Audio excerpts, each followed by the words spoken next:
Nasib Barada Richard Eliezer sebagai anggota Polri masih belum pasti, meskipun ia divonis 1,5 tahun penjara dalam kasus pembunuhan berencana terhadap Brigadir Joshua. Akan tetapi Eliezer belum divonis pemberhentian tidak dengan hormat dari Kesatuan Polri melalui sidang etik. Berbeda dengan Verdi Sambo yang sudah diberikan hukuman tersebut.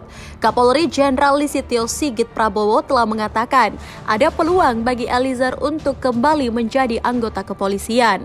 Dalam waktu dekat, sidang Komisi Kode Etik Polri akan digelar untuk menentukan hukuman bagi Eliezer. Dengan demikian, nasib Eliezer bakal ditentukan dalam sidang etik. Putusan atas Barada Eliezer dalam Komisi Kode Etik Polri akan mengacu dari dua aturan, masing-masing Peraturan Kepolisian Nomor 7 Tahun 2022 tentang KEPP dan KKEP, serta Peraturan Pemerintah Nomor 1 Tahun 2003 tentang pemberhentian anggota Polri.